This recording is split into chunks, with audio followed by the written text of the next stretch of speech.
So Stephanie, over to you. Thank you. Thank you very much, Vinu. I appreciate it very much. And yeah, my PowerPoint is, it's very much an outline. So feel free to follow along as you like. Certainly, though, I know that in these COVID times, visual stimulation is, it seems like we're staring at screens all the time. So also feel free to, if you want, you don't need to look at the PowerPoint. You can rest your eyes for a little bit and we can have a discussion. Yes, I am a sole practitioner. I represent parents and guardians dealing with child protection matters. I represent folks in FLA matters as well. And we will just dive in here.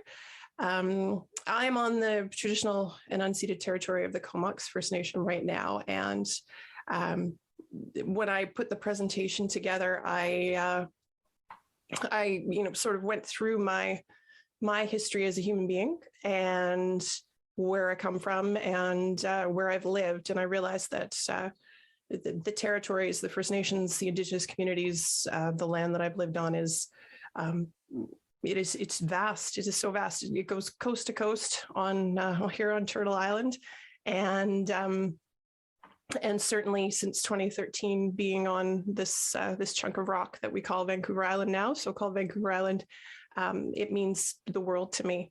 And it's such a privilege. And I recognize that who I am now and what I'm doing now would not be possible were it not for the privilege of where I am. So certainly, please do take a close look at my slides. I am truly grateful to all the First Nations, Métis, and Inuit folks who have allowed me to walk beside them especially in their dealings with ministries of children and families and designated Aboriginal agencies and the court system.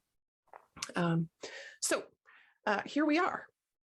I welcome your questions very much. Vinu is going to help me out by facilitating questions. So if you have any, please do put them either in the chat or the question and answer, and we will get to them as it makes sense to do so. You can also, of course, my email address is at the front and the end. If you want to email me about anything specific or give me a call, please feel free to do that. My website's also up as of yesterday, if you want to learn more about me. We're going to be having some breakout sessions throughout, and about the halfway mark, Vinu's going to let us know when that is. And we'll do a bit of a stretch just for a couple minutes, because I know, again, sitting in a chair for 2 hours is a challenge for me, certainly, and I respect that. So thank you. Thank you all for being here. So why? Why are we here talking about this? Why are we here talking about this? To do a number of different things. I'm very cognizant of the need to center clients and their experiences when they're dealing with the law system, certainly, legal system.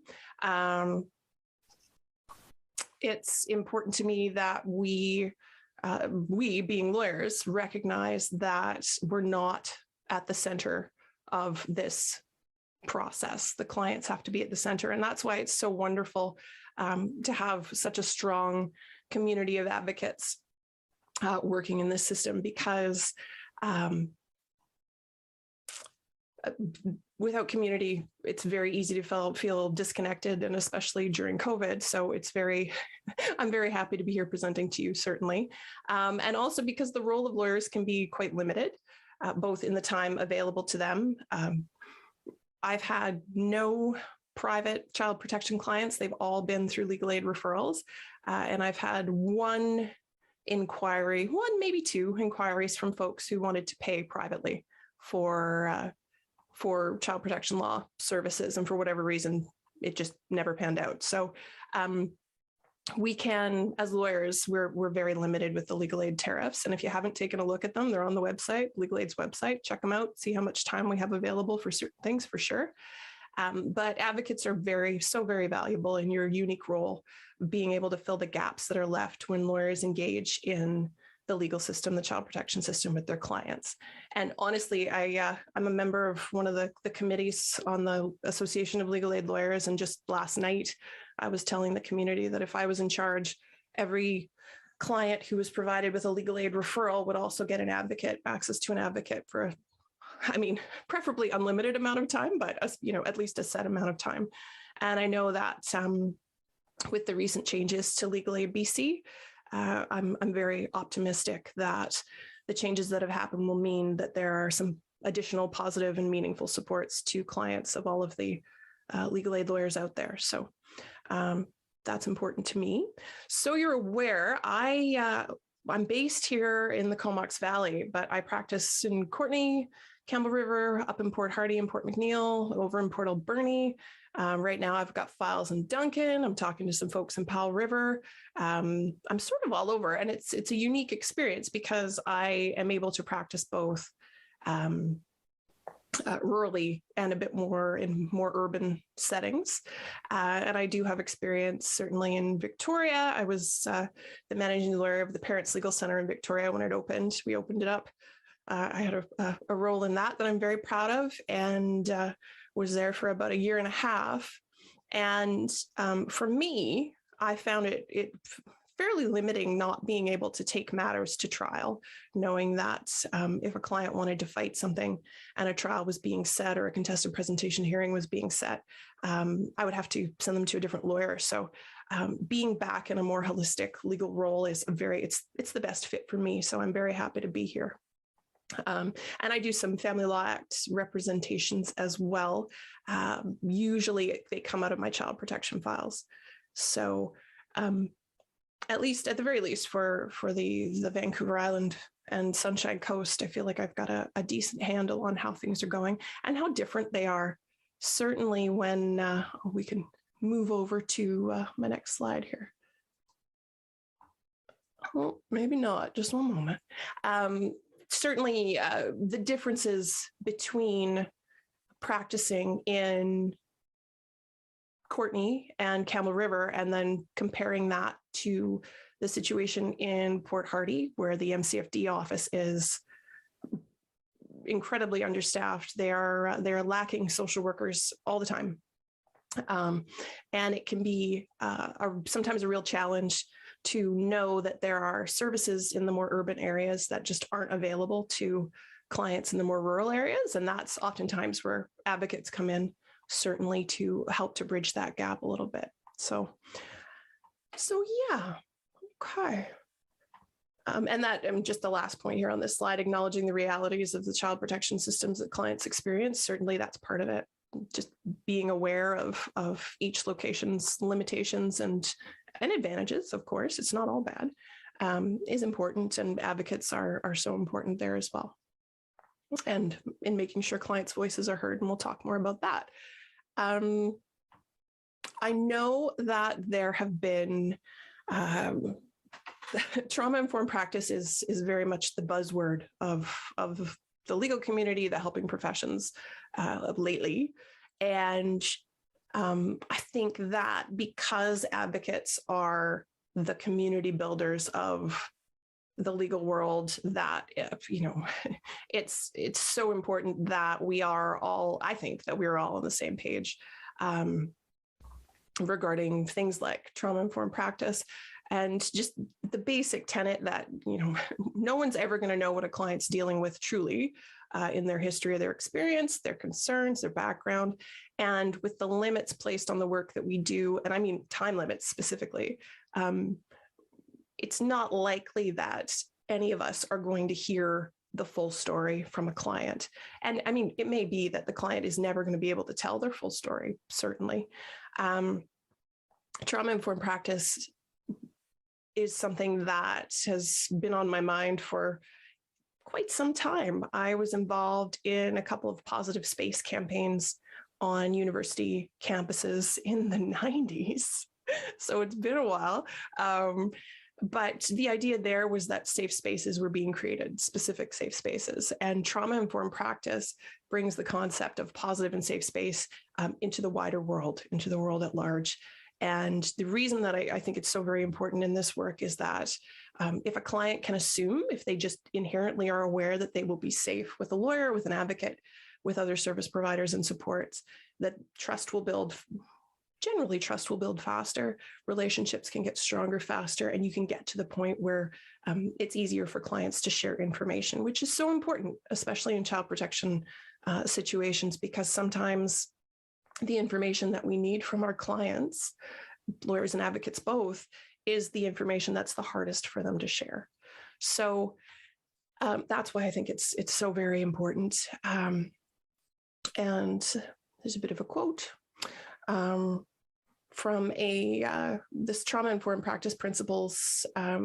We'll talk about it a little bit more in a couple of slides, but the last thing I would say just at this point is that lawyering is a very conservative profession, and that's across the board, right? It's no matter how right on, how left-wing progressive a lawyer is, they're always dealing with a very regimented, regulated professional framework, let's say. So it can be frustrating, certainly for anyone, myself included, lawyer. I feel that I do my best to be trauma informed. It can be very frustrating dealing with other professionals where either they don't have the education, they haven't sought out the education about trauma informed practice, or where the commitment to trauma informed practice isn't sincere. And I mean that from both an individual standpoint, but also organizationally. Certainly, when advocates and lawyers are in a workplace where they are committed to trauma-informed practice, but the workplace isn't, the executive isn't, management maybe pays it lip service, but that's it. It can be very difficult to create those spaces of safety. And certainly in terms of lawyers and advocates, we're also dealing with clients who likely would have had no reason to be educated in terms of trauma-informed practice. So, and that can have a very negative effect on their child protection matters. I'm thinking specifically about cases where trans youth have sought legal assistance not legal assistance, but assistance from social workers. And then the situation turns into a legal situation where one of their parents or both of their parents, any of their caregivers, their guardians, refuse to honor their truth and may respond negatively, may respond violently. I'm also thinking about children dealing with physical conditions where a parent or caregiver may insist that the condition they're dealing with, be it medical or ADHD, autism, parents thinking that behavior is laziness or attention seeking, when really it's part of the way that they live their lives. These children, they're not going to get away from experiencing living with ADHD or being autistic. So it's little things like that where we need to be, lawyers and advocates all need to be aware that sometimes that's part of our jobs. We have to educate on why it's important to be open to honoring the experiences of children and also the experiences of the other parent, for sure. So other examples of, things that I realize cost money, but would be a huge benefit to making spaces safer, more accessible, accessible entrances, spaces, ramps, big enough to fit a full-size motorized wheelchair and also a large stroller, and also chairs of all sizes without arms on them for folks of all size, for sure. Yeah. So I think we've touched nicely on that.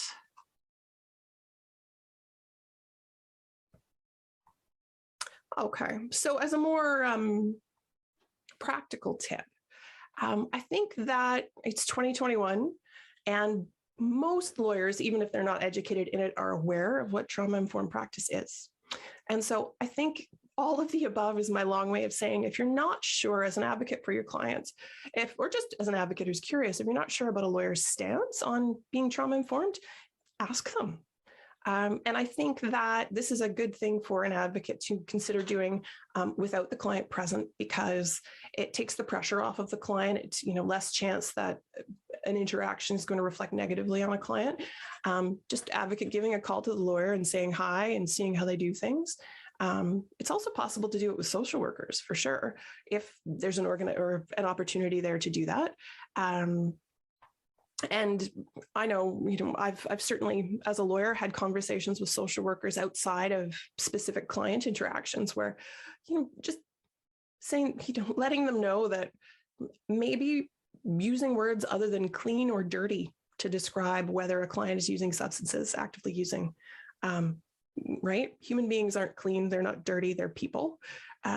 Referring to someone as dirty because they're using drugs, that's not trauma-informed. Language choices, choosing between, instead of saying problems, concerns, issues, points to deal with, stuff like that.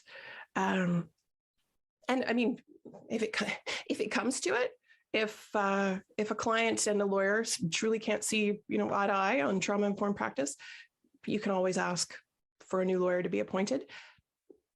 Sometimes it doesn't work out. Sometimes it's better to stick around and work with the person you've got, but that's an option as well, for sure. Okay.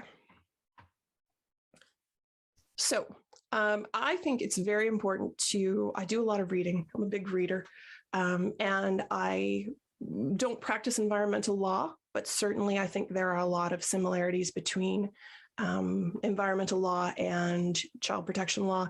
Anything that has to do with where there's a high concentration of Indigenous folks involved, certainly we need to pay attention to the land, right?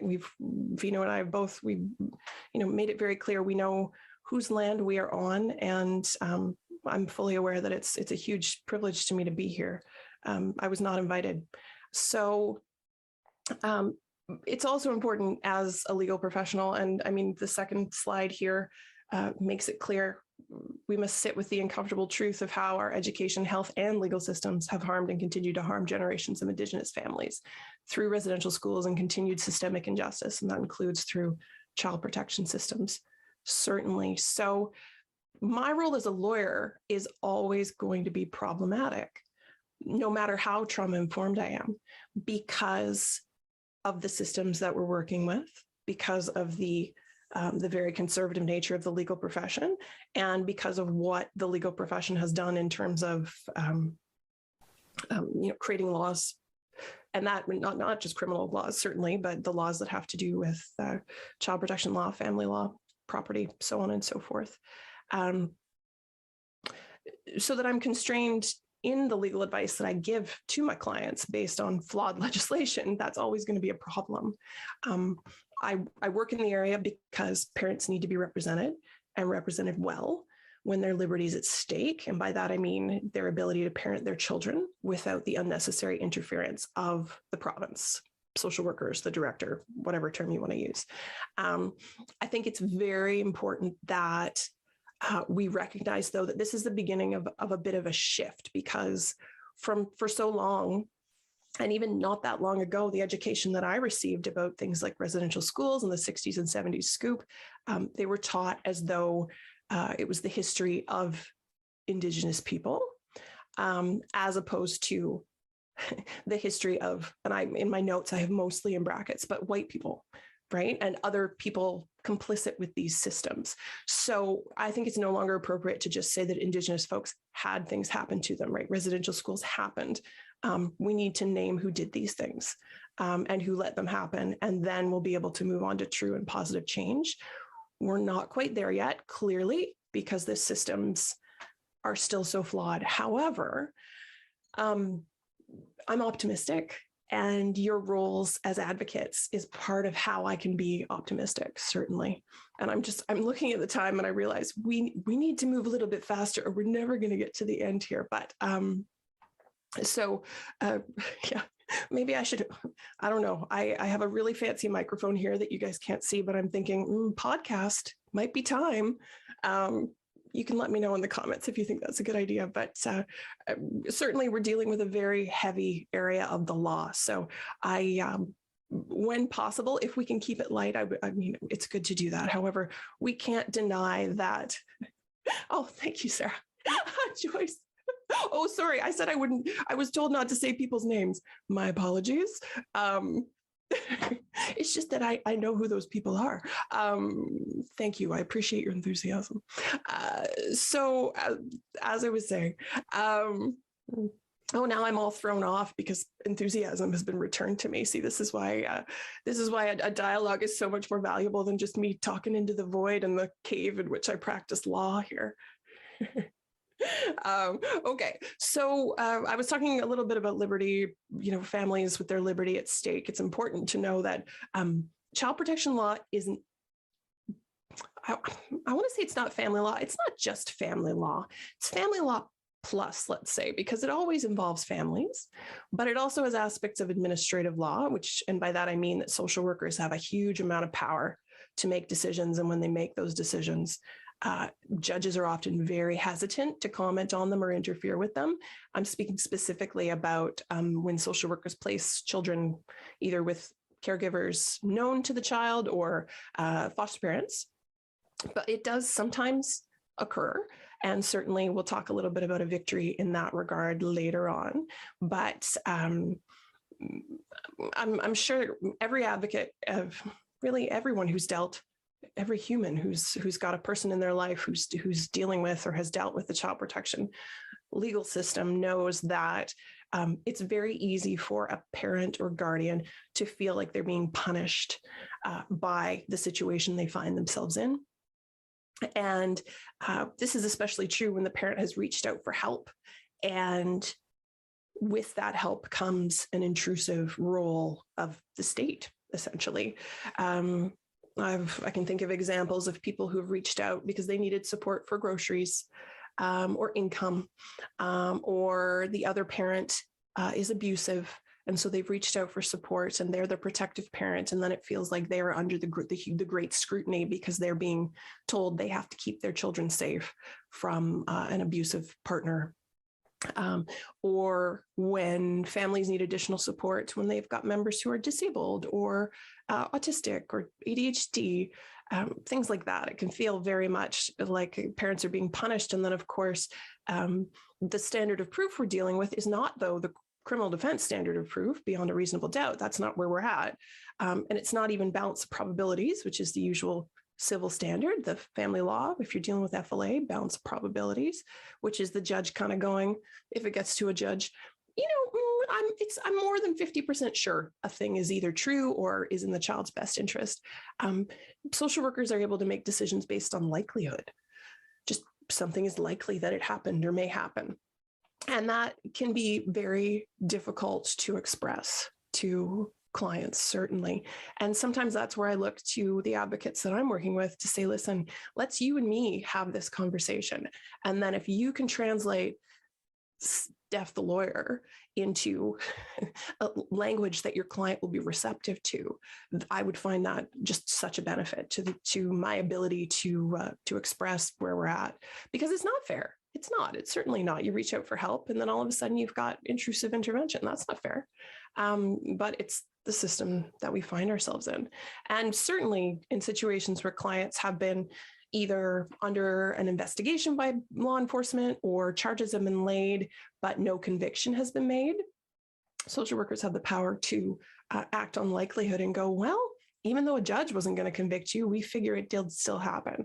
So the power imbalance is what makes the role of advocates so very important, specifically in child protection law, but in the legal system at large, because without adequate support in dealing with how unfair this stuff is, it can be so hard to stomach for clients. So that's another huge benefit to having advocates present. And I say thank you to the person who loves the statement reconciliation as a verb. It's not mine. I could not tell you the first time I heard it or saw it, but I say it a lot because it is. I was on the phone with another lawyer just right before the session started, and it came up because it's so very important.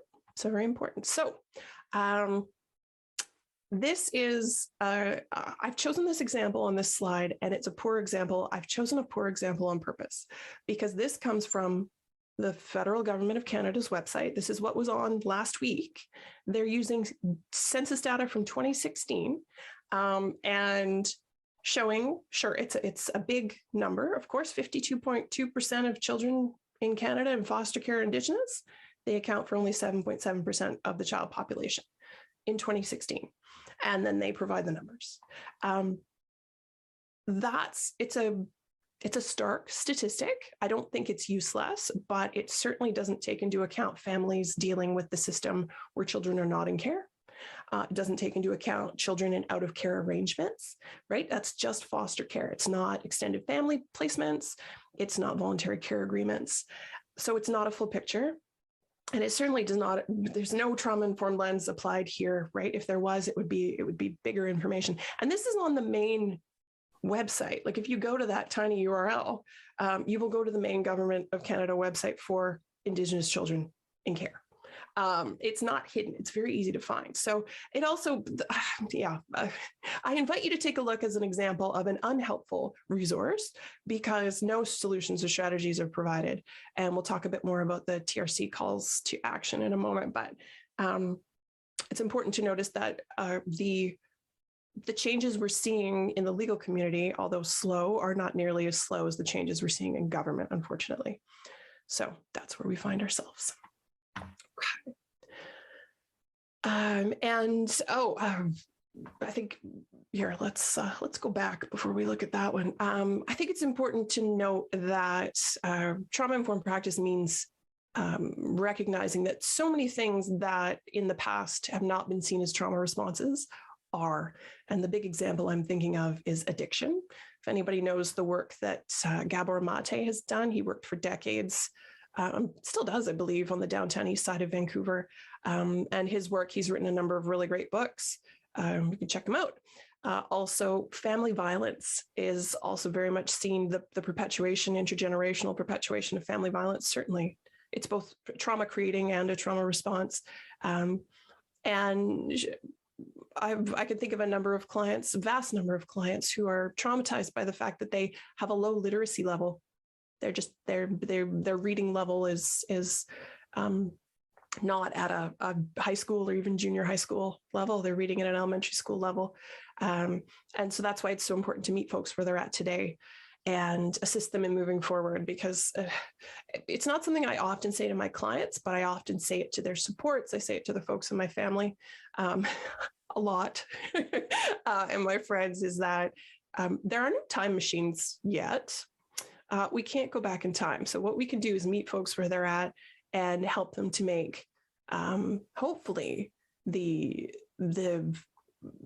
choices, the plans that will help them to resolve the concerns and get the social workers out of their lives. Because social workers can be really great, but most people don't want them all up in their business. So that's where it is.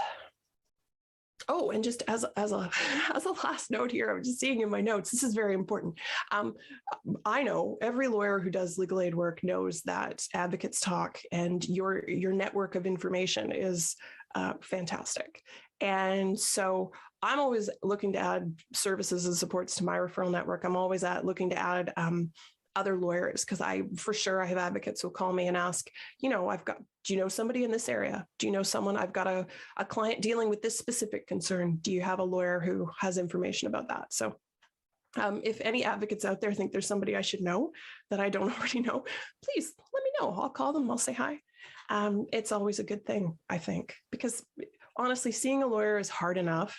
Having kids removed, threat of removal for parents, for entire families, it's hard. It's harder than it needs to be.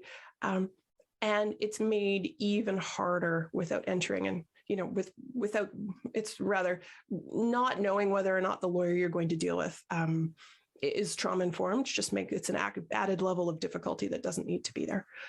So that's where I was going with that. I do see a question. I'm just going to take a quick read over here.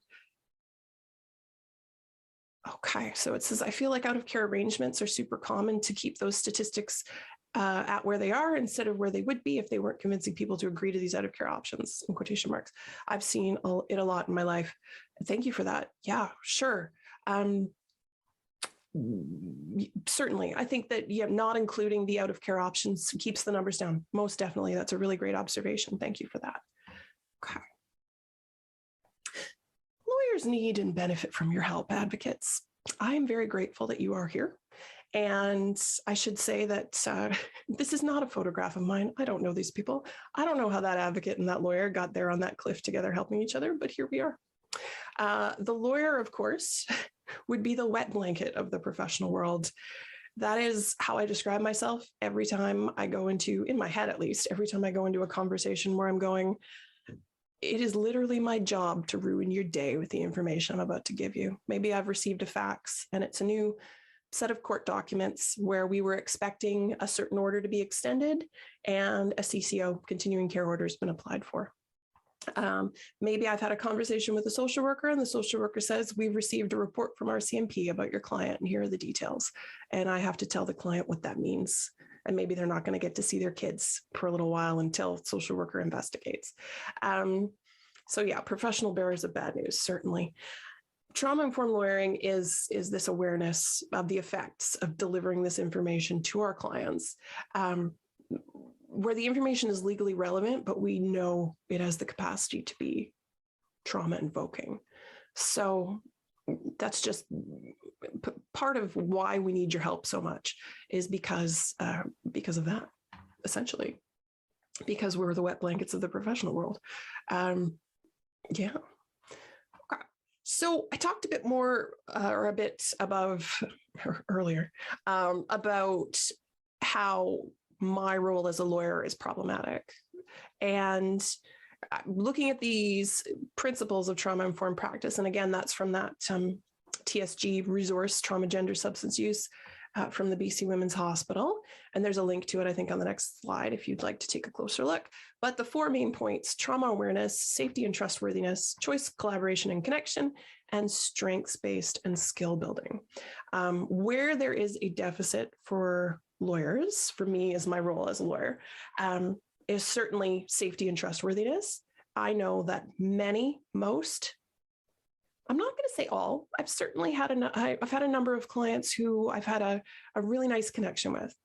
And I feel from what they've told me, and they've shared with me, that they felt that they had shared, they'd opened up truly with me as their lawyer. However, that's not the case generally. And I have to go into working with my clients knowing that oftentimes there's nothing I can do or say, because I am a lawyer and I'm their lawyer, that will inspire them to trust me.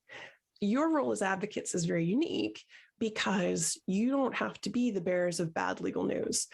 Certainly sometimes if I can't find a client and I have a consent agreement in play, or a consent in place with the advocate, I'm permitted by my client to tell the advocate what's going on.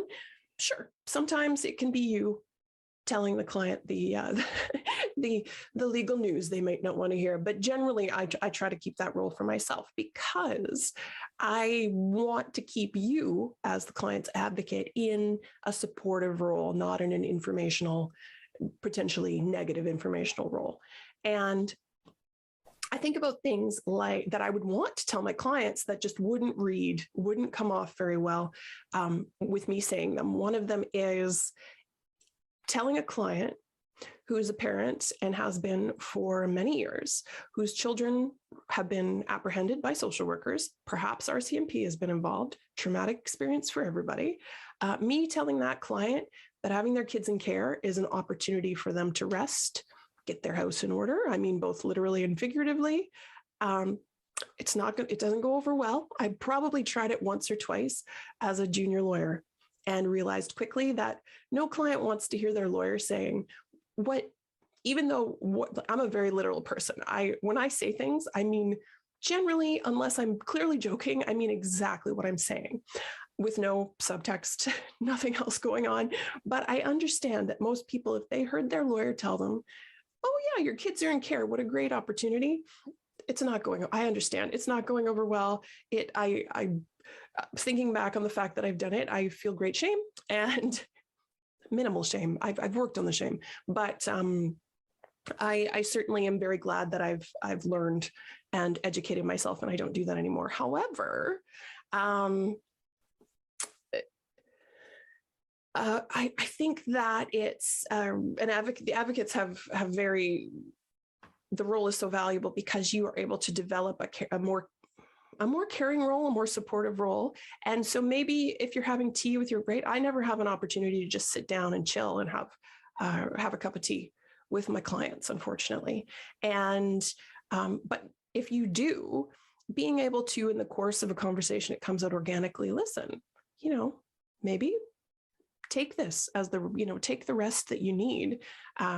If you've never checked out the NAP ministry online, on the social media, I suggest you do. It's really rather fantastic. And the concept of rest as a divine right is something that speaks to me as somebody who, for a lot of years, had to be told it was okay to rest. And I know that in the helping professions, certainly, that's our jam, all of us. We find great value, great meaning in the work we do, so it can be tough to take a break. I also suggest there's a really great book. It's so wonderful. It's called Laziness Does Not Exist. It's by a scholar named Devin Price.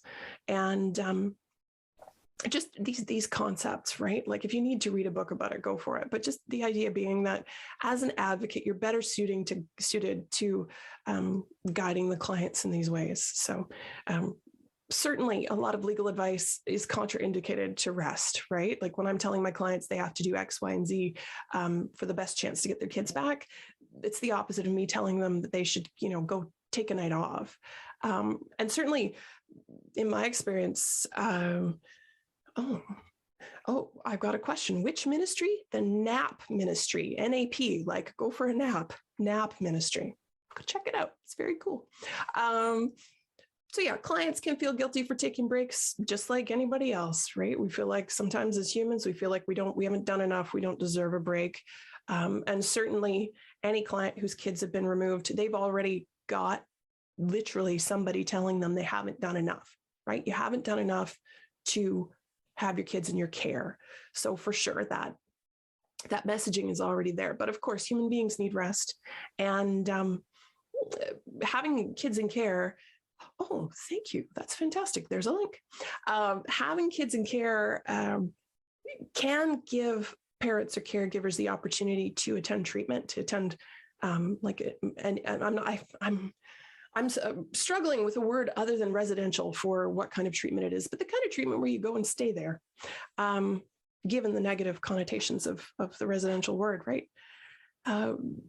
Treatment not only for substance use concerns currently and addictions, but also there are a number of trauma treatment programs. Certainly there's lots that our clients, legal aid clients with the income cutoffs, they will never be able to afford to pay for privately, but there are some funding options.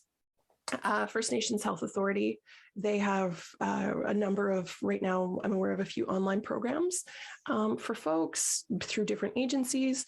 It really depends on what's available. We, as advocates, so much better than I do that programs come and go, and whether one will be available to a client is hit and miss all the time. But so whatever's available when your client's at the place to attend, the place in their life, I mean. And having children in care, it can be an opportunity for the parent to focus on themselves in a way they've never done before. And especially true if the client became a parent at a very young age. So all of these things are things that me as a lawyer saying will never land with clients, or they probably won't, but more opportunities for yourselves as advocates, certainly. So here are some resources. There's a link to the trauma-informed practice principles. The province of BC has put out trauma-informed practice resources. So there's, changes is on the way, even if it's coming slowly. MCFD publishes online their trauma-informed practice guide. So you can see what social workers are supposed to be aware of and hopefully are aware of. And then finally, on October 4th, Miriam McCallum, who is a lawyer and a fantastic speaker, and I'm hopeful that some of you were able to, most of you, all of you, were able to attend her session on the 4th. That's Trauma-Informed Advocacy Strategy. She does the Trauma-Informed Lawyer podcast. And I like telling people about that because it's created by a lawyer. So it's sort of a window into certainly one lawyer, her, and then whoever her guests are, but it's a window into how the lens of lawyering and the lens of trauma-informed practice can come together. Oh, it was not one of the recorded sessions. Well, if you missed it, you missed it, but check out her podcast. I think that's Sarah sending me those messages, right? Yeah, thank you. Okay, so we're going to do breakout session number 1. We're going to see how it goes, everybody. We've got a scenario here. You attend a meeting with your client and their lawyer. The lawyer shares they've done a full review of the director's disclosure and their file notes and all the supportive materials that you and the client have provided to them. You all go over the history of the court case. The client's interactions with the MCFD began some years ago. Before the end of the meeting, the lawyer shares that their best legal advice, based on all of the above, to the client is to consent to a continuing care order, so a permanent order terminating their guardianship rights to their kids. So the discussion topics are, in what ways can you advocate for the client in the situation while you're together with the lawyer? How can you advocate for them following the meeting? And consider, what could the lawyer do? And so I'm asking for suggestions for lawyers, really. What could the lawyer do to increase the client's feeling of safety in the meeting? What could you do? And what could the lawyer do to build trust with the client? So I'm not asking you to do emotional labor, truly. I value your input, so please don't feel that this is a huge task. I think probably we'll do 5 minutes. And then if every group could, jot down a few in the chat box, we'll go over them once we're back, if that works. So Sarah, if you want to go for it. Sure. I have. Please do type, if you've got feedback from your group, please type it on into the chat. Otherwise, I was in a smaller group, but I feel that we had a good discussion. Points were made about how it seemed like the lawyer was making the decision for the client, and how there were certainly more options available than consenting to a CCO, but they weren't presented, and that was a very good observation. And how, it's certainly disappointing when lawyers get to the point where either they're presenting one option like it's the only option when it's not, or certainly if the lawyer needed to provide more explanation to make it clearer what, right? If a client is leaving a meeting and they don't understand why consent to a CCO was the option that was given, or rather the advice that was given by the lawyer, that's a very good opportunity for the advocate to circle back around and let the lawyer know,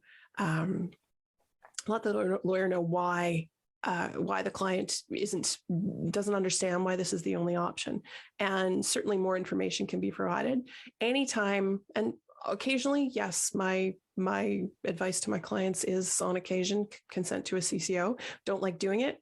Least favorite part of my job is giving that advice. But anytime I do give it, I make it very clear why this is the reason, or why this is the advice I'm giving. Okay. Then we've got someone else. So hello. We talked about transparency and why the lawyer wanted to go that route, about ways the parent might still be able to be involved in their kids' lives, such as contact, depending on the situation. Oh, certainly. Yeah. And talking about, exploring other options, exploring other placements. Sometimes family won't come forward at first. Oh, someone else says, even if consenting to a CCO, make sure the child has some input or the client has some input into their child's living arrangements. Thank you. Yes, you read my mind a little bit. I was just going to say, sometimes a family won't come forward at first because they don't want to be involved. They don't want the hassle of putting their names forward. They don't want to, deal with record checks, criminal record check, social work, or MCFD record check. But when they get to the point of a CCO being on the table, they go, oh, well, if it's really the last option and the kids can't be with their parents, then okay, I'll put my name forward. And oftentimes it can be the client going, okay, well, let me talk to so-and-so, let me talk to auntie, let me talk to, whoever. Let's see if family friend, let's see if we can't expand the group. Okay. I think that's all we've got here. So thank you, everyone. All right, we're going to zip through a little bit quicker because otherwise it's just about we won't get to the best part, which is the end, I think, personally. Spoiler alert, it's about talking about our victories. So I'm excited for that. Should your client apply for a lawyer? Generally, if a social worker is involved, I say yes. Other things to consider, proof of income, you might want to help them gather that information, as they're considering applying. Requesting a specific lawyer. Certainly, if the client has a working relationship or a trust relationship already built with a lawyer, I would say if you can advocate with the intake worker for them to have that specific lawyer, or even reach out to that lawyer in advance, do it.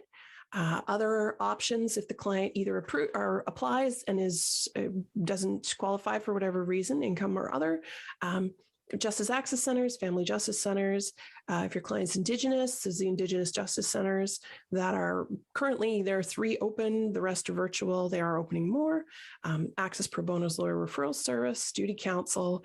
Vancouver and Victoria, of course, have heaps and heaps of options for clients for free legal advice, low-cost legal advice. It can be a bit trickier outside of those areas, but I'm always happy to, if I've got a client who has, even if it's collaterally related, but not something I'm able to help them with, find them another resource, a free resource or a low cost resource for sure. Okay. There's another great comment in the chat, if that's okay. It's a really good suggestion. Okay. It's talking about the group suggests a lawyer could build trust and feeling of safety for the client by being in a more neutral home type setting, living room type scenario, and have a dog present, which the person says is the best suggestion, and just to make space and time for questioning and processing. I love that. I love that. Yeah. And I didn't realize how hard it was going to be when I see names that I know to not use them, because I was told not to, keep it confidential, keep it anonymous. Hello, I will say to that comment writer, it's good to hear from you.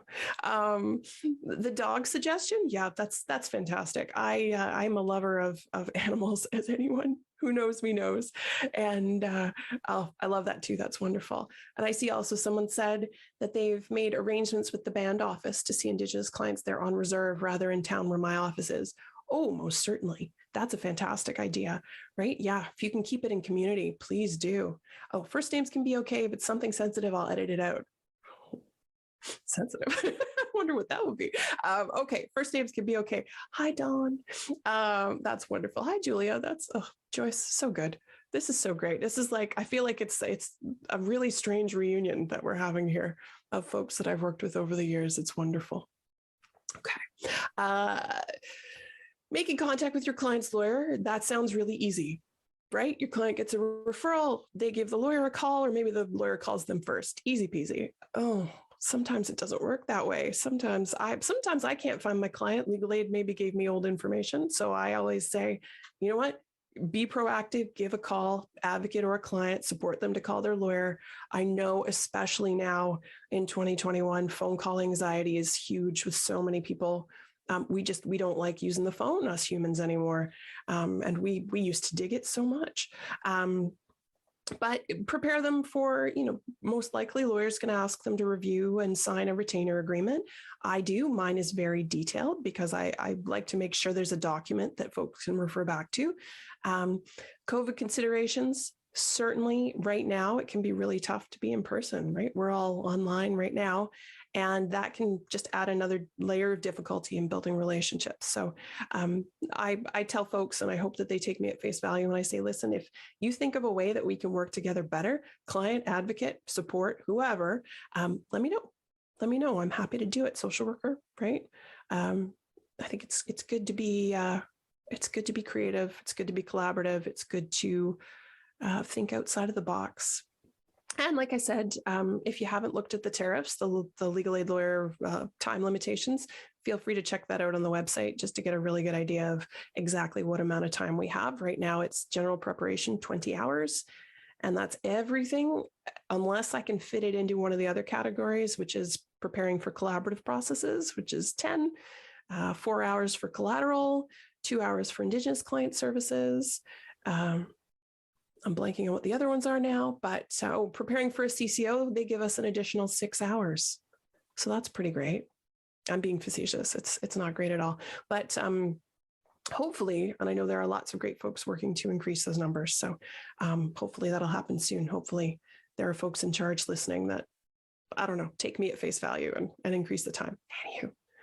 Okay, so breakout session number 2, I feel like maybe,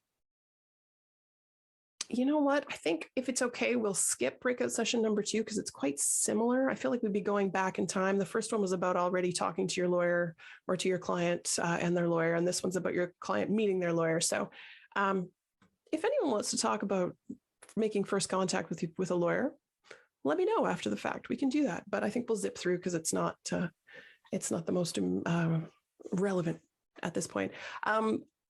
This photograph cracks me up to no end. Sometimes clients just can't find their lawyers, not me. I am very visible and I do not hide unless I am taking a break, which is important.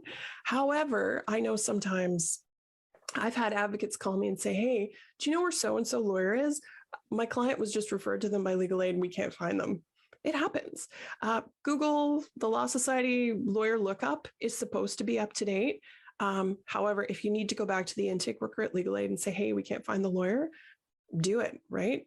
Hopefully they'll be able to find them. But that's just a note. I want to recognize that sometimes clients and advocates can't find lawyers, and that's not okay. Not me though. I'm very easy to find. Okay. Confidentiality is one of those things that, here, let's scroll. Got to scroll down in my notes. Okay. Confidentiality.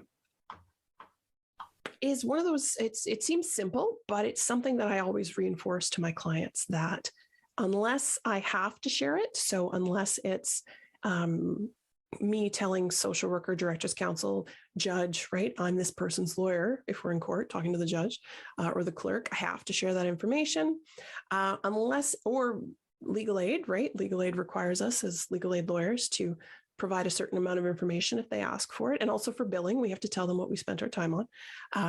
And that's, that's just due diligence.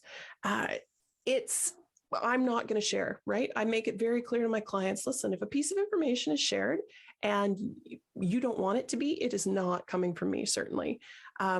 However, I know for advocates that not all the time is that the case, because sometimes depending on your role or what consents the client signed, sometimes you do have to give updates to the social worker or other service providers, that sort of thing, right? There's a certain amount of information sharing that is required. So I think it's important, both for the client and also for the lawyer. It's good for me to know. And I'll ask, certainly, if I'm having a one-on-one conversation with an advocate, for them to confirm what their confidentiality requirements are and who they'll be sharing information with. Because if they say, well, I am required to give an update to the social worker, I'll say, okay, but that means I need to talk to the client one-on-one and we need to come up with a system, right? Even if it's just stop, for them just to say stop. Or I don't want to share that information, or I don't want to talk about that right now because I know it's going to get back to the social worker, or I'd like legal advice about it first. I think that's very appropriate. For consent for information, I try to get those forms done off the top. I am very happy if an advocate says, hey, I need a consent from you and your client. I'll talk to the client for sure. A way to get around that, of course, though, is meeting with the client present so they're fully aware of what you're talking about. But if you're communicating with the lawyer without the client present, certainly a signed consent helps. And this can be really helpful. We talked about anxiety just briefly earlier, but if a client deals with serious anxiety and being in a meeting situation does not work for them, certainly some information sharing can happen. Advocates are great folks to help in making appointments for group meetings, collaborative processes, right? If they know the client's schedule, then they can just make the appointment on behalf of the advocate and the client, remove the need for the client to weigh in on scheduling, right? Administrative matters, setting meetings, that sort of thing. And then also when perhaps a client's in a treatment program and the advocate has had a chance to connect with them and is able to give the lawyer an update on supports and services. I've had a lot of clients who have gone into a program and they just, it's after hours or whatever, they haven't been able to give me a call. They go in on the weekend, but they can reach their advocate, or they can text, and the advocate will call me and say, hey, so-and-so has, gone to this treatment program. They're away for this many days. And you can expect to be able to contact them, in 2 weeks is usually the way it goes. So just some notes on that. Very important to me. Okay. All right. Okay. Asking curious questions. And I think this applies to advocates and lawyers, but again, sometimes the communication between advocate and client is easier. So if the advocate can be prepared before the lawyer meeting with some of these answers, I think it's always a good thing. certainly, what does your client want from their lawyer, right? That's a really big question. And I try never to assume. It's tough in this work. Certainly, I'm sure y'all get it, that it's really tough to not want to put certain situations into certain boxes or give them a certain, in your mind, you go, well, X happened, so the following will happen afterwards. The biggest one, the mind shift that I had to experience as a newer lawyer back in the day, was realizing that you can't assume. I can't assume that a parent wants to care for their child full time. If they've been removed, or perhaps if they're dealing in family law situations, right, where it's the two parents dealing with parenting time, can't assume that a parent wants full time with their kids. You just can't. So making sure that as a lawyer, that I know clients' goals, their desires is important, and also knowing if they've changed. And again, that's a really great role, or a way for the advocate to be involved. Because if I understand the client's desires, then I'm better able to hear their voice about how they want to make the desires come to reality. And then I'm able to provide them with, the legal situation, right? Because I want to make sure I know what they want, but then in turn, I need to make sure they know what's legally possible. And I mean, thankfully, there are a lot of ways to get really creative. So work outside of the legal system, which is fantastic. And I try to do that as much as humanly possible, but also sometimes, ministry, designated agency, their lawyer comes back and says, no, we're not going to be collaborative. It's not happening at this point. Nope, not going to do it. And of course, that goes against the tenets of the law in place. It goes against the new act, C-92, we'll talk about in just a moment. But that ability, I've talked about this before, just earlier, but the ability for the advocate to translate what the client is saying to the lawyer, and then to translate what the lawyer is saying to the client, especially when they're technically speaking the same language, is so valuable. So, and that helps very much to manage expectations on all sides, really. And also knowing, what can a lawyer do? Lots of lawyers are very open about what they will and won't do. Some are slightly less transparent. So just sharing and obtaining information, it's a good thing. It's a good thing always. Also, if you haven't considered putting together a little blurb that you can make it clear to clients, lawyers, what your role is, I think that's a really good thing. If you can communicate to the lawyer, especially if there are things that you're not able to do, or certain subjects you're not able to deal with, whatever they might be. If there's going to be a time limit on your service with the client, certainly make sure the lawyer knows that. If you're only going to be around for 2 months, make sure they know. It's just a good thing. However, as a lawyer, it's important that advocates are aware that, and I'm sure you all are, however, I think it bears repeating, my instructions as a lawyer have to come from the client. It's my professional responsibility. It's got to be the client who's driving the bus. So something I'll often do, just to make sure, like to cover my own backside, is to ask the advocate if they wouldn't mind stepping out briefly so I can confirm instructions. And if the client says, no, I don't want the advocate to leave, we can get a bit creative about that. But that's just important to know. There are some things that even though the client and the advocate might be saying exactly the same thing, as a lawyer, I need to hear it from the client. So that's important to be aware of. Okay. Oh, memory. Memory is so tricky and so very affected by trauma and stress. And any human being dealing with child protection is in a traumatizing, traumatic, and stressful situation. That is why I love having an advocate at a meeting, either just with me or a collaborative process with the social worker, family case planning, that sort of thing, or in situations where I'm not present, like a family group conference. It's so fantastic to have an advocate present with the client, to be the one taking written notes, either typed or handwritten, specifically because the stress of being present in that situation with the client is so tough. And to ask them also to be their own note taker if they don't need to be, I think is, it's just an added level of difficulty that we don't need, and it creates anxieties. So yeah, communication is key. It really is. there are always going to be times when you need to think to yourself, what do I know from the client that they're not telling the lawyer? But also advocates are fantastic because you're all experts in supports and services. So being able to explain to a lawyer, it's one thing for me as a lawyer to know the title of a service or a support, a program that my client's in. It's another thing to know what it is, right? Like I can spew out the title in court, no problem. If a judge says, what's your client doing or whatever, but in a family case conference, let's say, but an advocate explaining to me what the significance of a program is always a good thing. Especially if I'm working in an area where I haven't done a lot of work before. Note taking is important. File maintenance is important. And also if you are able to provide documents to the lawyer, I find that so helpful. If an advocate is able to just either scan everything in a stack and send me one PDF or just send me what they've got. Send me paper copies in the mail, whatever works, just so that I've got, if they have copies of court documents, sometimes it's just easier if they can hand them straight to me at the beginning of a referral.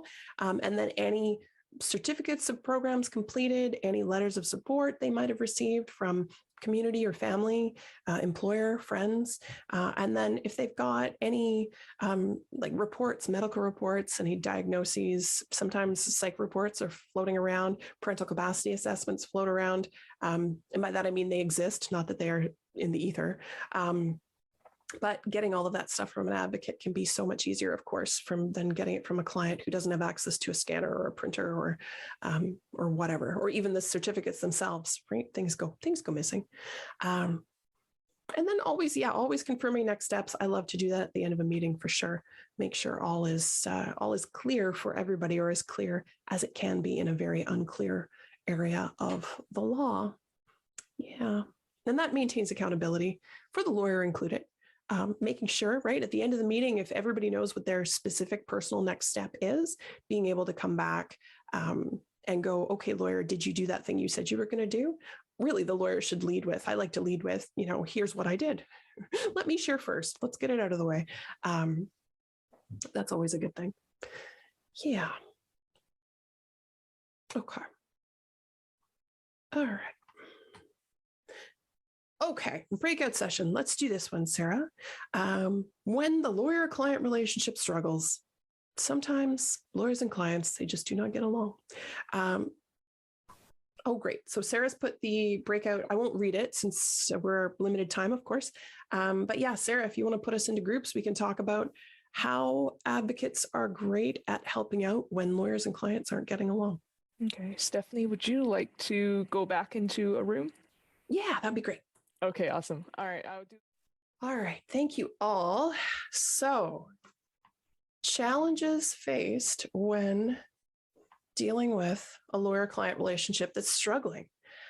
In my group, we talked about the advocate that was sharing. I've worked with the lawyers that she works with, and so I thought, there's no way that anyone would ever struggle in a relationship with them.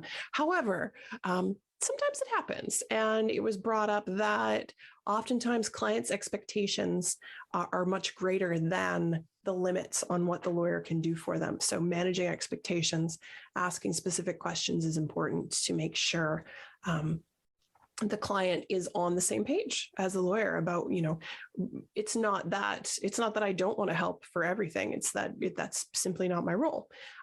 So that's helpful. That's very helpful. No one else has commented, so I figured that everybody was just doing some good-natured lawyer bashing for 5 minutes. I'm just kidding. That's a joke. But if that's what you're doing, then, more power to you. This is, like I said, the community of advocates, so valuable, and that you have built the community that exists is, it's really great. It's really great. It's inspiring for what's possible with lawyers for sure. Which is not to say that, the child protection bar isn't a great community. Certainly on Vancouver Island, every lawyer I can think of that takes child protection files is somebody that I enjoy working with just about, across the board, which is Very cool. I'm now realizing now that I've thought of it. Okay, yes, the client's dissatisfaction with the lawyer is often based on the limits of the legal system and their happiness with that. Being able to explain the system to the client often helps. Certainly, yeah, and we'll talk about that in a little bit here for sure. Thank you, Sarah. That's a really good point. Okay. Oh, we talked about being empathetic. Oh, comments are coming so fast. I'm missing them. There we go. Okay. So Julia says, we talked about being empathetic, but checking in to make sure the client has fulfilled all the things they were supposed to do. That's a good call, right? Accountability on both sides. I think that's good. I think that's reasonable. And then Kelsey says, assessing fit with the lawyers, since lawyers have different styles, if possible, might not be enough lawyers to do this. Emotional coping skills, summarizing legal issues. Yeah, thank you. It's very astute. Appreciate that. Okay. So also, advocates have a unique role. Moving on to the next slide here. And if there are more comments, I'll take a peep back. Oh, there was one that I missed. My apologies, Dawn. The advocates I was chatting with let me know they can prepare affidavits and court documents, which the lawyer can then vet, which will help save time for the lawyer. Fantastic. Yeah, I would love to know that if that's something that certainly I can think of a few advocates I've worked with recently that have done that, but that's a really good point. Thank you, Dawn and Dawn's group. That's wonderful. Okay. Assessing fit with the lawyer. Oh, we already went over that one. It was so good. I wanted to read it twice. Okay. So advocates are also able to assist in building relationships, client relationships with social workers for sure. And that, I mean, it solidifies the supports. It solidifies, I would hope, in the social worker's view, what the supports are that the client is drawing on, so legal and advocate-wise. And also, shows that there's a united front, right? I love being part of a team. And as a sole practitioner, sometimes it feels like those opportunities are few and far between.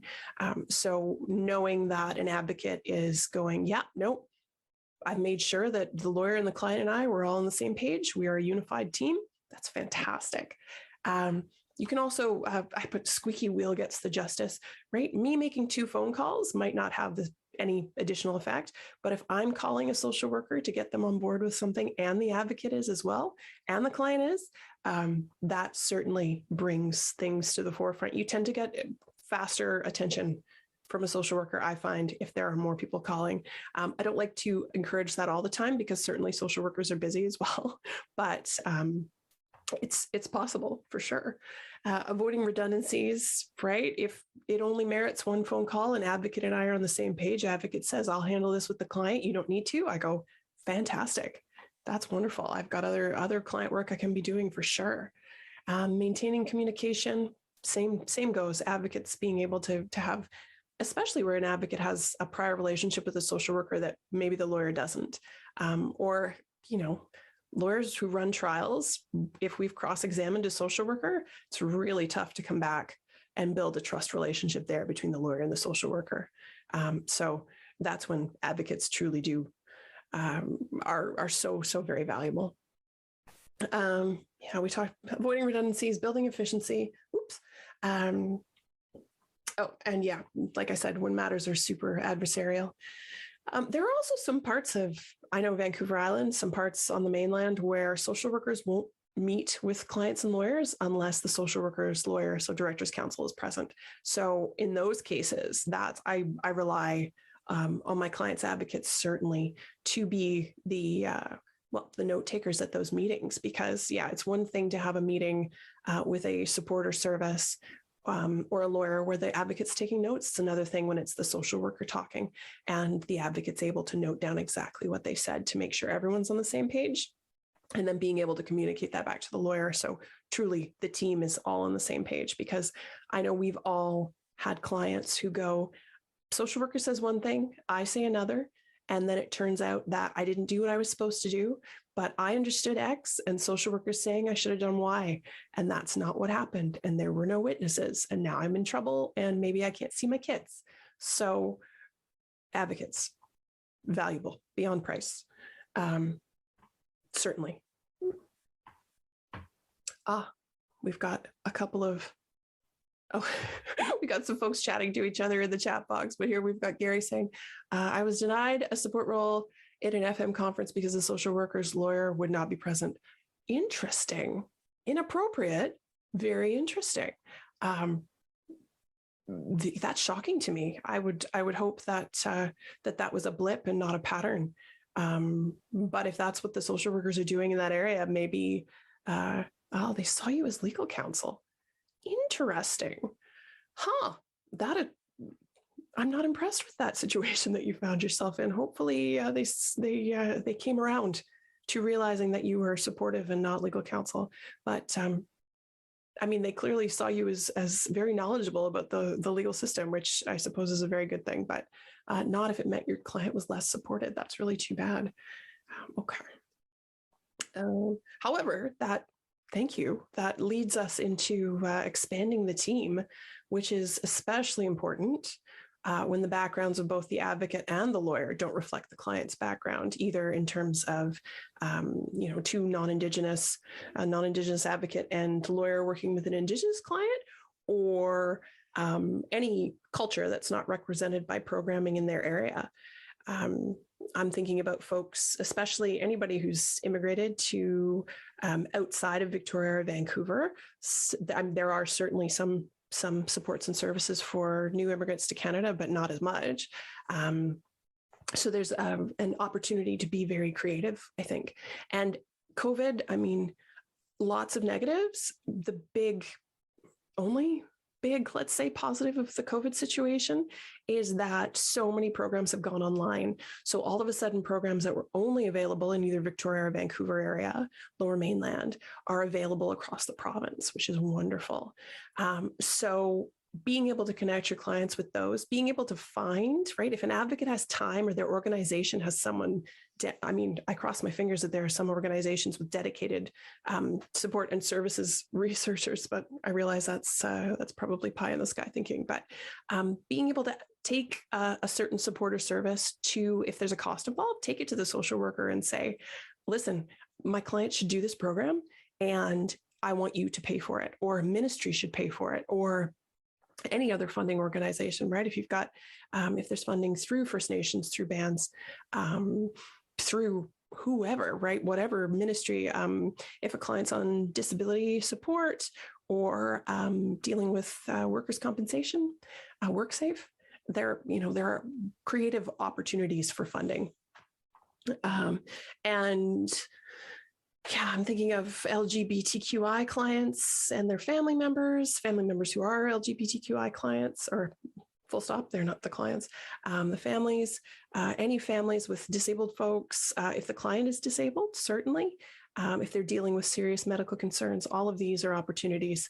If it's not something that both the lawyer and the advocate, either or both, are familiar with, expanding the team is important. So other support workers, family members, counselors, mental health supports, folks helping out with life skills, and yeah, the importance of advocates in creative and collaborative processes, your mediations, your family group conferences.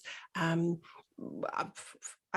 doing a bit more work up island, sort of Port McNeill, Port Hardy, and I was introduced to the concept of a NAMIMA meeting. And just the other options that are available that as a lawyer, I'm really only going to find out about if an advocate and I have a conversation and build a connection, the advocate and I. So I'm always very happy to do that. And yeah, and I hope you like this photo. I thought it was quite nice, the background photo here. All of us paddling together. Yeah. Oh, and a note, we talked a bit before of whether or not an advocate might have a time limit on their role, or if something, I'm thinking, I've had a couple of advocates who only worked with folks in either a prenatal or a young infant capacity. So once their child was a certain age, they were no longer able to help the client out. And so that's why I think expanding the group is so important as well, because that continuity of care, especially if it's a situation where we've had, just in this area geographically, we've had a number of lawyers recently who've left the practice, either to take different jobs or they've left lawyering entirely. And so there's been a scramble to place their clients with other lawyers. And the files where I've had advocates that have been continuous with my client from lawyer to lawyer, those are the ones where I'm able to get up to speed the fastest. And certainly that's a huge benefit, right? The less time I have to read through documentation, right, and go back in history, essentially, the more time I had to do work with the client, right? Yeah. And I'm thinking of a couple of examples where lawyers, for whatever reason, stopped representing clients, and there were trials coming, and the client didn't have a lawyer for months. That happens. It does. Okay, so we're at 2:34. I'm cognizant of the time. I don't really want to spend too much time talking about the law. I do think that lawyers have created systems, and I'm historically speaking, lawyers have created systems that are more complicated than they need to be to keep ourselves around as a profession. I get that. However, we have an interesting situation right now where they say, who they is, I'm not, no, I'm just kidding. They say, the province has said that there is an overhaul of the Child, Family and Community Service Act coming at some point. So that act is going to change. What that looks like, nobody knows. I'm optimistic. Let's say I have no expectations, but I'm hoping for the best. Certainly hoping for the best, because it's an older piece of legislation that needs help. We also have the Act Respecting First Nations, Inuit, and Métis Children, Youth, and Families, which came into force January 1st, 2020. So it's almost 2 years now, but we're in a situation where there was no funding provided, right? There were no requirements for funding provided within the new Act. And we have a situation where I'm sure you are all, if not all, very familiar with Jordan's principle, which is, it's not just a recommendation, Jordan's principle, it's a legal requirement that resulted from orders of the Canadian Human Rights Tribunal. So it's not a policy, it's not a program. The point is to eliminate service inequities and delays for First Nations children. Any public service ordinarily available to all other children must be available to First Nations children without delay or denial. And that comes from a principle of Canadian constitutional law called interjurisdictional immunity, which is the piece of the Constitution that says that if the federal government deals with it, the provinces can't touch it, and vice versa. And that is the problem we find ourselves in with the Act Respecting First Nations, Inuit, and Métis Children, Youth, and Families, is that the province and Directors' Council are essentially saying there's no way they can include the principles of the new act in the provincial orders that they consent to or that they ask for in court, because that's not how it works. So there are a number of lawyers fighting very hard, and I'm sure there are a number of advocates as well, and organizations that are fighting very hard to have the new act represented in the provincial system. Again, what that looks like, even 2 years on, just about, right now, nothing specific, but I think it's important to note that funding is required. Funding is required. If nations are going to be, First Nations are going to be putting together child protection agencies, systems of their, independent systems, then they need to have the funding that's required, because otherwise there's an act in place, and that's nice, right? That's nice. It exists. Right now it's, lawyers are fighting to have it included, but it's a fight. It shouldn't be a fight. So anyway, that's my piece on that. I'm always happy when advocates bring up Jordan's principle, when they bring up the new act, and even when they bring up, how flawed the CFCSA is, because it's true. And I think it's something we should all be aware of so that we can work together to make it better. And I'm not going to stop doing that. So, so here I go. Here we all go together, hopefully. Okay. So, Truth and Reconciliation Commission of Canada, as I'm sure you're all aware, final report was published in 2015. So 6 years ago, 5+ years ago, let's say, and calls to action 1 through 5 are on child welfare. None of them have been completed. 8 of all the calls to action have been completed, and none were completed in 2020. And so on the screen here, we've got the slide that's a very brief summary of the first 5. And if you'd like to know more information about what has been done and what still hasn't been done, I make a little note here about the Yellowhead Institute, which is First Nations-led research center based at the Faculty of Arts at what is technically called Ryerson University, is being referred to as X-University now because of how problematic Ryerson was as a human being and the things that were done in the Ryerson name and by Ryerson himself. So just FYI. And their goal is to inspire meaningful action and to hold federal and provincial governments essentially accountable for the failures to create or to complete the calls to action. Another fantastic human being, Sylvia McAdam. If you know her, you know she's great. If you don't, she is Cree. She's a lawyer. She is a staunch defender of land and water. And she's a co-founder of the Idle No More movement, in addition to so many other things. And her passion project currently is to dismantle the doctrine of discovery, which is call to action number 46. The doctrine of discovery is it's essentially the international law that gave license to explorers, in quotation marks, to claim vacant, also in quotation marks, land in the name of their sovereign. So that is how, specifically vacant meaning not populated by Christians. So her work is amazing, Sylvia McAdam. Check it out. Check it out. I won't say too much more about that. She's essentially taking on the Pope and the Catholic Church. So I say go for it. I say go for it, Sylvia. I'm very, very impressed with her. And it's easy to be unimpressed, I think, with government when we have a prime minister who was on the beach on a vacation in Tofino on the first TRC day, right, last week. So if that's the example being made, I think it's good to be looking to people like Sylvia McAdam for guidance in this case. Okay, so the next slide is about, after the discussion, is about time limits. It's all in the Act, the time limits.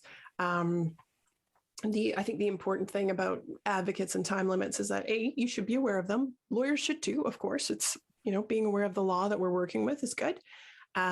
But advocates being able to explain why, even though the law says one thing, the reality is another, and I'm speaking about delay in this case, is very helpful because truly, even just across this island, the different periods of time that things take is vast. So that's my note on time limits. And I do like talking about time limits, but I feel like talking about our discussion topic would be a better call. Okay. All right. I am ready. I am going to drop the 4th scenario into the chat. So you have it. I will open all the rooms now and see you in 3 minutes. Okay. So yeah, please, everybody, if you can type it in, go ahead. We'll into the chat box, and I'll keep moving, and then I'll keep my eyes back over on the chat box, and we can go back to it because we've got just 12 minutes left. Okay. In my group, we talked about expanding the support team, involving Indigenous organizations in the area if they're not already involved, and seeing if we can find somebody who can assist, not just in a supportive role, but maybe tracking down a different option for care, right? Doing a bit of either family finding or resource finding on our own. The advocate being able to do that. We did not talk about maybe calling the lawyer a jerk, which I appreciate, but I don't think it would be wholly inappropriate in that case, because certainly the law is the law for a reason, and it's one of those changes, right? We need to, family preservation is important. Community preservation is so very important as well. And I mean, in the area that I work in geographically, we've got lots of First Nations who are very involved, which is fantastic. Fantastic. Okay. So yeah, if anyone wants to type, please go ahead, but otherwise we'll move it along. We talked about time limits. Oh, that one I didn't realize. I must have accidentally, I was like, where are the words? Okay. Oh, contacting the representative for children and youth for the child to have an advocate. Good one. That's a really good suggestion. Jackie. Joyce says, need for information gathering from lawyer and social worker. Why is this the only option? If the child's own nation/band has no one who can care for the child, shouldn't the director consider an alternative nation/band who might have someone able to care for the child? Yes. Yeah, good call. For sure. Yeah, expand the team, right? Expand the team. Okay. All right. So let me just scroll down here. And I mean, if you want to take a look at the time limits in the Act, please feel free. Utilize your local Indigenous justice program. There are 26 in BC. Thank you, Jenna. That's an excellent suggestion. Very good. Okay. So the hardest thing and the thing I like the least, like I said earlier, is just going back to the slides. Oh, Kelsey says, I've gotten things changed when I asked why they were not following those rules. Just talking to the social worker can help. Yes. Advocacy is a strong term that has a bit of fire under it, I think. I agree. Yeah. A lot of times when you know a lawyer is no longer or just isn't getting any traction, for sure, knowing that the mighty community of advocates is going to hear about it is it's very powerful. I agree. Thank you. All right. So as I said, my least favorite part of my job is in the situations where I am advising a client that for whatever reason, whatever group of factors, that maybe consenting to a permanent order is the right thing, or even if it's not the right thing, maybe it's simply, looking at the experience of going through, say, a CCO trial for a client, CCO after last chance order also, would be so traumatizing. And the client is at a point where they're going, I just can't do it. I can't be cross-examined. Maybe they've done it before. And they just know that they won't be able to handle it for whatever reason. That's the toughest situation to support a client in. And I need to make sure that my client knows that that I'm hearing their voice, but also that they understand that the thing that I'm telling them is, or the legal advice I'm giving them is, it's not coming from a place of no, or where there are other choices, because we talked about that earlier. And it's not coming from a place of fear. I'm not scared to go to a trial. It's something that when it's the right thing to do, yeah, let's go for it. But I think this is where advocates can truly shine, being able to provide client care after those tough conversations. And we talked about this when we were talking about trauma-informed practice. Like, I can't expect a client to be receptive to me attempting to care for them after I've told them that, that yes, based on everything involved, consenting to a CCO is the way that I would suggest they go. Or after I've accepted their instructions to go ahead with a consent, right? It might not be my advice, but it might be the right decision for the client, and an option that the client has chosen to take. And even, I've provided them with all the information, and I've told them exactly what a CCO means and what their options are for afterwards.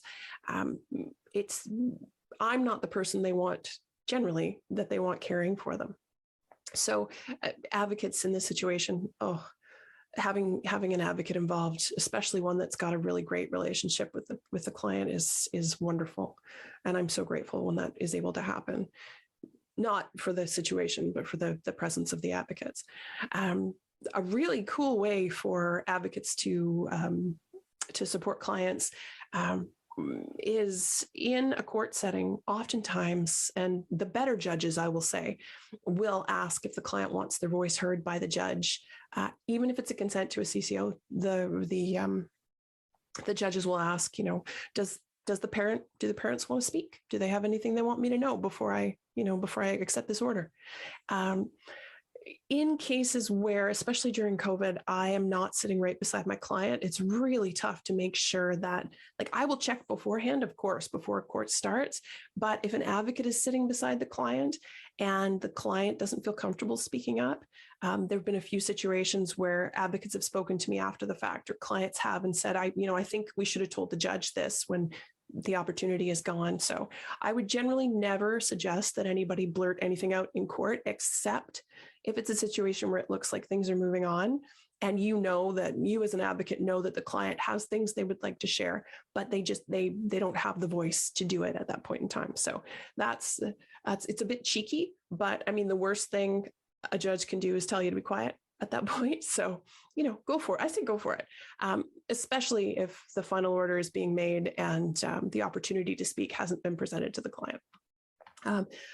We've got 5 minutes left.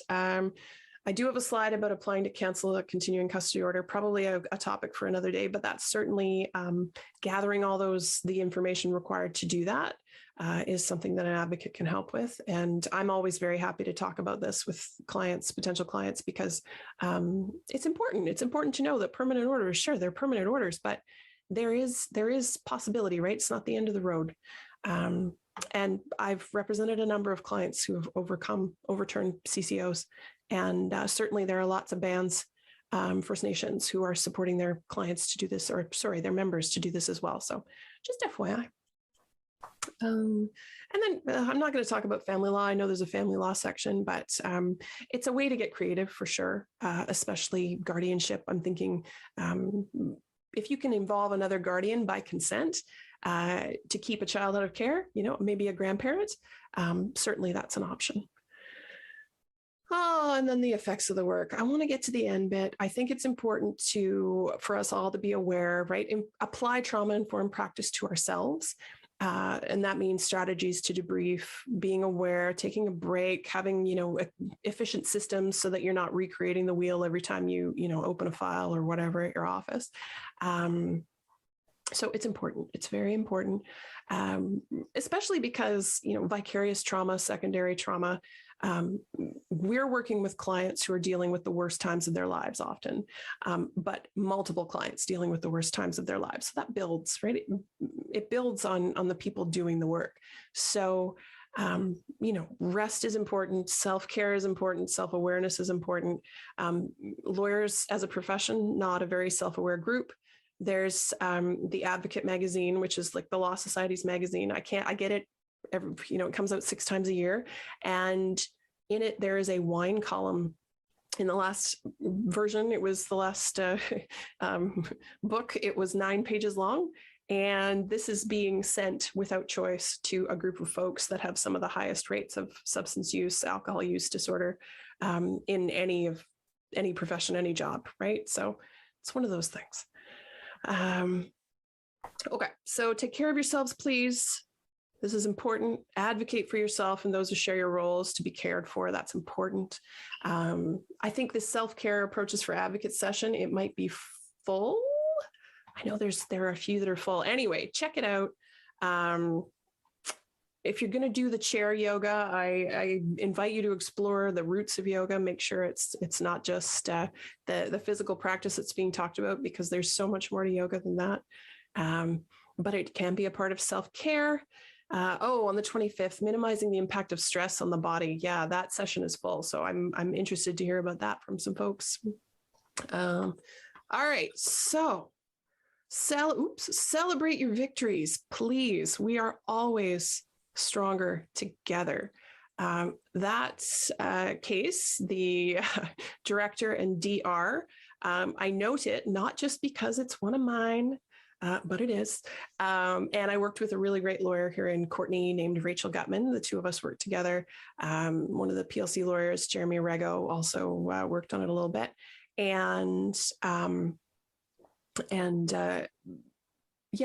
example of when a judge is willing to, Judge Flewelling brought a child back from being placed in the interior of BC.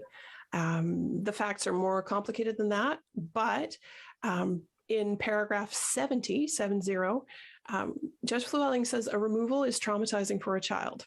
That's one of the sentences in the decision. And that's amazing because so very rarely do the judges weigh in on where a child is placed. So it happens. Best interest of the child, right? That's the standard we're going with. So I realize we are out of time, and I am sorry for that because I would like to do another breakout session. However, I think it's more important if the sun is shining where you are that you get out into the sunshine. So on that note, I think it makes sense to move to my very last slide. Oh, I mean, you can download the PDF of the presentation if you want to just think about your recent triumphs. Please do. Right? If you want to think about the strategies you employ to get the support that you need to keep going in your work, please go for it. I think it's a really good call. Yeah, so we made it to the end. Thank you. Thank you all for being here. I appreciate it. Appreciate you all for taking the time.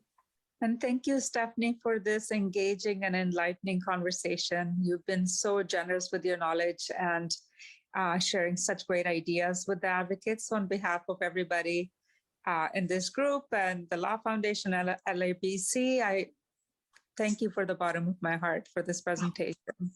I appreciate that so much. It's been a pleasure, and I'm seeing all of your messages. Thank you, everybody. It's anyone who knows me knows that I can talk forever on a topic that is of interest to me, and this is one of the big ones. Like the fact that I get to do this work in this area, it's both area geographically and area of law is I'm so privileged, and I know that. And I know that white supremacy is pervasive everywhere, and I benefit from it, and I know that. And so being able to use the privilege and the power that I have to do this work and to share, be a part of this community, this conversation, it's so important to me. So as a last note, please take care of yourselves, take care of each other, and know that, if you want to connect, shoot me an email, check out my website, give me a call. I'm around. Take care, everybody. And thank you very much, everyone, for Vinu and Sarah and everybody else. Yeah, at the Law Foundation. We did all right. We went pretty smoothly. So thank you, everybody.